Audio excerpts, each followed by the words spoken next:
Well, I think I know whose computer was the slower computer in that last series. Hmm. Was it mine? Hopefully, Goblin wins this Corsair Cup and puts that money towards a brand new set of RAM or something, whatever it is that's slowing him down. Ram. DownloadMoreRAM.com. It's a real site. You guys should go download more RAM right now. I was so paranoid that that site was a virus site for so long until I finally sectioned up and just Of clicked it course. and realized it was just a silly joke. Yeah, I'm actually glad that you did it as opposed to me. Like I would have thought that would have given me like tons of viruses. I have no fear, Zombie Grub, and or am stupid. But welcome back to the Corsair Cup. This tournament, I want to remind you all, of course, is sponsored by Corsair. We got our lovely other sponsor logos down here, but this is the one that matters the most. Got to hang out with them at DreamHack, and actually, if I could request mods or subs, anyone who can go to the Corsair YouTube page, one of their most recent videos is actually an interview thing they did with myself, Zombie Grub, and Nathanius at DreamHack. I'm actually really proud of that video because it makes me look good. But also, Zombie Grub looks hella popular. She has like a fan randomly come up, ask for a selfie, all this cool stuff. Check out the video. Someone link it in chat. I will love you forever.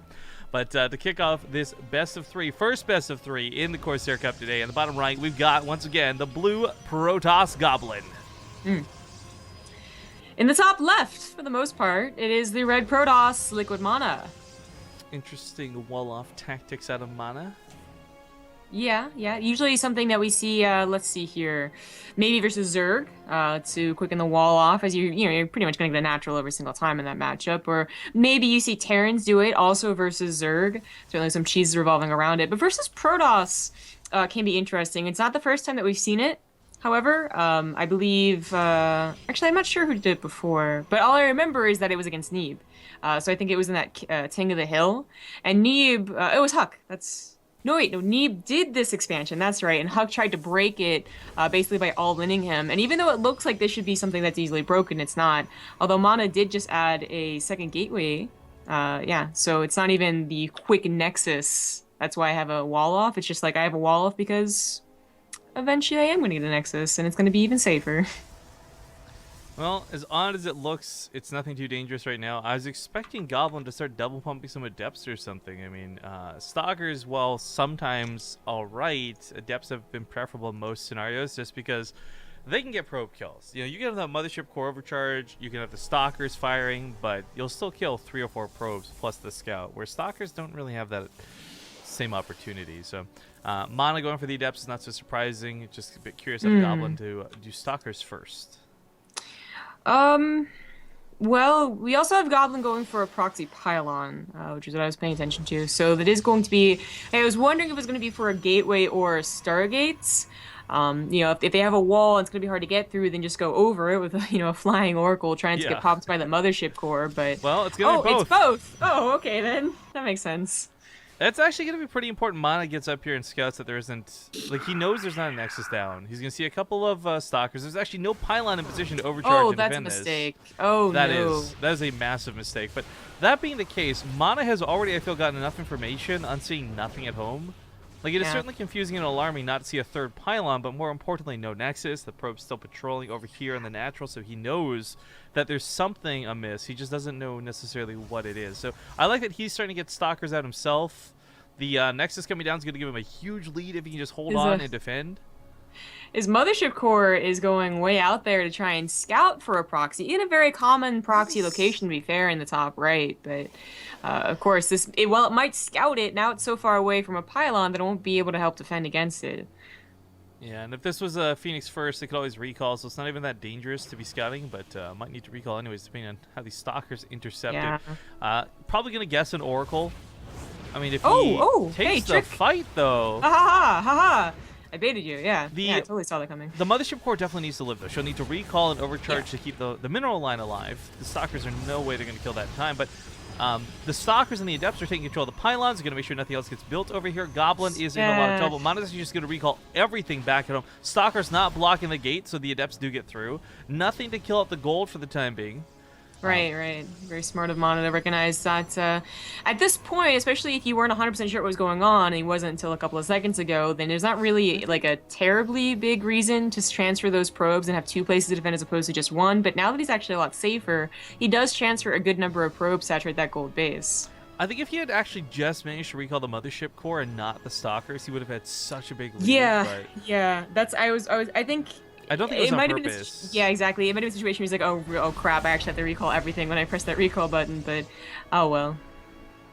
Well, 3 stalkers in the main are going to stop an Oracle outright, but it'll keep it from getting too much done, like maybe 4 or 5 probes die at most. We have Void Ray following this up, going to try and break, but that's going to be a little bit awkward because there's so many stalkers already in play. I feel like this is almost the exact way that Huck tried to break Knee, but I can't recall if there's a Void Ray or not. But certainly you've seen on this map, I guess, attempts to break a wall like this with Void Rays. And it can be very tricky. I mean, Void Rays can be very, very powerful. But I love the full wall off, by the way. Keeping the Adepts out, they can't quite get in. The Stalkers get force-fielded in, so they're going to have to take this fight. The Void Ray. Oh my god. Everything here just kind of dying for Goblin in the front lines. MaNa has defended this incredibly well. Up 10 army supply now. Yeah, well, that also could have just been done better, honestly. Like, yeah, true. The one pylon didn't go down until the very last second. Maybe you wait for your second Void Ray, you actually just start tapping the pylons, because you can still get away in time. The Photon Overcharge, it attacks fast, but doesn't have that much of a range. Maybe you can make it a bit of a longer, drawn-out type of thing, but I think he guessed, like, okay, maybe if I did, like, a blitz, maybe he wouldn't anticipate it, but obviously that didn't work, and now he's lost over half of his army, and any further time given here is just going to be better for MaNa. Even with this, MaNa has his own gold base. It's not like this, even if it came up, it would help him that much. So the interesting idea behind this is that he does have a lot of production he needs to protect up here. So it's kind of like the same point of contention where, like, you could actually afford to lose your main, but you couldn't necessarily afford to lose this. But I agree. MaNa's already on a gold base. In fact, that's right, BaseTradeTV. We got graphs, baby. We can show you guys just how much MaNa's kicking ass with money. Goblin is not even going to be able to play catch up in this situation. Like, I admire what he tried to do. He tried to take advantage of the map being what it is, but MaNa got ahead economically. MaNa defended really well. There's just really no way I see him losing this game unless he move commands into Void Rays that are prismatically aligned. He would have to move command. I mean, honestly, that's still kind of a fear, I'm going to guess, especially if Goblin had, more than 3 Void Rays. What if he had 4 or 5, which maybe he'll get up to eventually, although his mining's starting to get a little sparse there. Then Void Rays can actually take down those Stalkers, especially if they're going down a ramp, for instance. Maybe right now Goblin's planning on trying to contain him. I would like to also address something we brought up in chat. People questioning what league is Goblin. I mean, this always happens, right? You could have people asking what league is Scarlet. It's always going to happen. But the point is, Goblin, it's worth noting, for those who missed it, again, in the Ting Open Season 1 qualifiers, he made it to, like, 3 or 4 matches from qualifying in the loser's bracket after getting pretty far in the winner's bracket. And the only reason he forfeited was due to time constraints. He's a younger kid, after all. So he's not a bad player. Just in this situation, his build was not a good one. MaNa defended it really well, and it makes the game look askew because MaNa is, in fact, kicking ass. Yeah, he is. And that Blink's going to help that potential scenario I was talking about where, if you're going to go down a ramp, okay, the Void Rays are actually kind of tricky, but if you blink down underneath them, then you can probably focus fire them. Because he has a lot of Blink Stalkers right now. And Goblin, in fact, even at the ramp. I mean, he has force fields ready, what I assumed was going to be camping the ramp, but I'm not actually, like, this... I guess either way it's dangerous. Either you camp and they blink on top of you, as MaNa's a smart player and would realize blink might be necessary, or you wait all the way back here and hope to maybe catch them going up a ramp, trying to kill that Stargate and that gateway. I don't know. The Goblin, by the way, he's actually transferred, I think, a lot of those probes. Or is he actually, has he built them just from there? No. I think he transferred some, but he has built a lot. He was at 23, I think, when before this Nexus was up. Wait, he had transferred about 7 or 8 over that were just kind of idly sitting at the Nexus while it was finishing. So, I mean, he's just chronoed out what was the difference, I guess. But MaNa scouting the fact that there's a natural... I mean, look at this army. It doesn't matter. He can go to the main. He can go to this weird... third, natural, fifth, whatever you want to call it, but like his army's so big. Force Field's gonna cut off some of the army. It blinks forward underneath this. Prismatic alignment be damned. It does a hell of a lot of damage, but that's also a hell of a lot of Stalkers.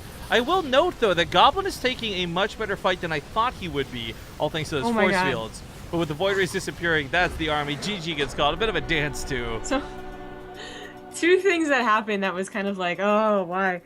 First of all, he kept on building probes, which, I mean, you don't need that many probes. You have a gold base and a regular mineral one that's mining out. But then second, those Void Rays are doing so much damage to the Stalkers. It was actually insane how much, how well he was doing, I suppose. And a lot because of those force fields.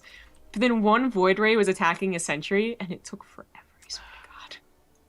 That's always the worst because of course Didn't we know even die. just how good they are versus stalkers. But that is game 1 in a best of 3. As I mentioned before, we are in best of 3s now, so it's going to be loser's pick, and it will be an option for Goblin to pick the next map. Yeah. I'm wondering. I know that there was that patch today. Yeah. It doesn't seem like 3.3 is live because again, I don't see the option for emotes in chat. I don't see a third or a new commander in the co-op thing. I wonder if they did any balance tweaking. There's the patch notes thing out there. I'm just kind of looking up right now. Oh, it is out? No, I don't think so. I was gonna say, I think it almost felt like a prep update or something. It says the patch is going live in different regions at different times, and North America will released on Tuesday, 5/17. Well, today is 5/17 Tuesday, so maybe it's just not live yet. Like, I don't know. I don't know how to describe that differently. We are of course playing on Europe right now as well, so we're going to see things different times. But Europe should be before because of the time zone. So I don't really know what's going on today, guys, and I'm not going to pretend like I do.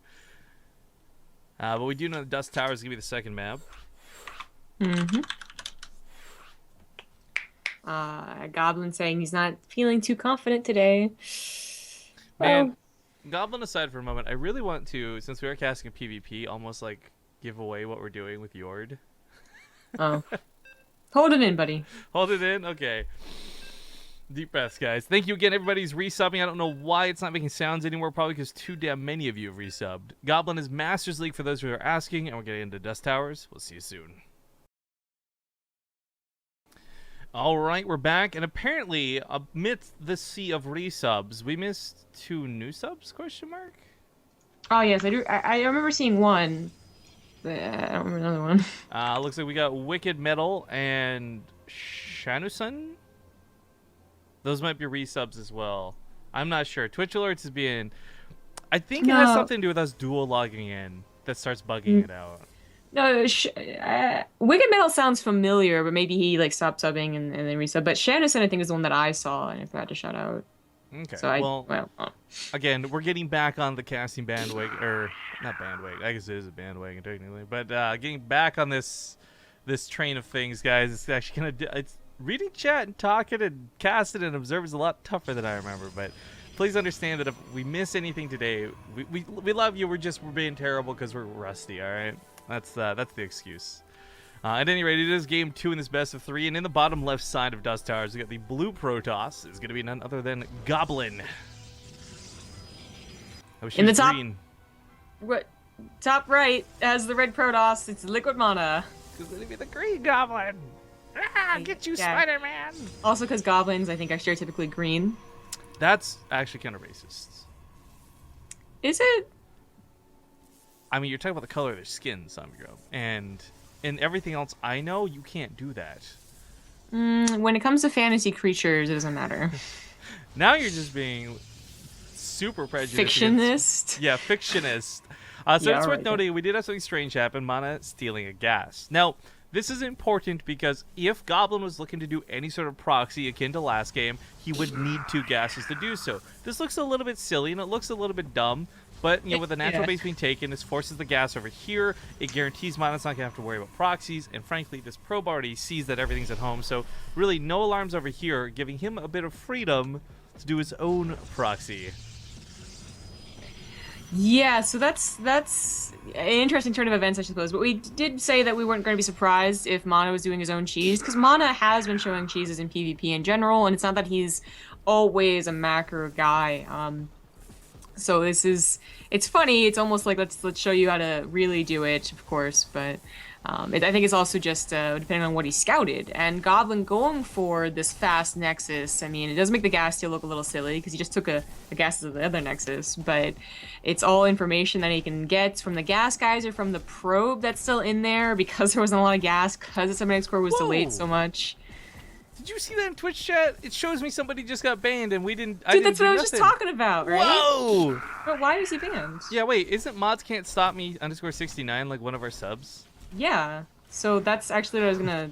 Is he even here in chat? Did I miss He something? was, yeah. I looked at what he said. And he just said hi. I think we have to go deal with that. Anyway, we have adepts coming in.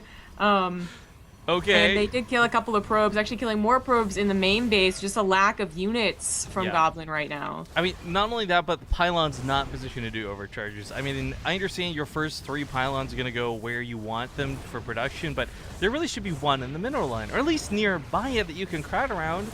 On account of the fact that there wasn't, Goblin's now down 13 workers. Now, it's worth noting, MaNa, despite killing so many probes, isn't necessarily ahead himself. He's still looking to be in a fantastic spot. He's got more damage potentially on the way, especially with that Stargate and the Oracle now coming in. Oh, God, GG.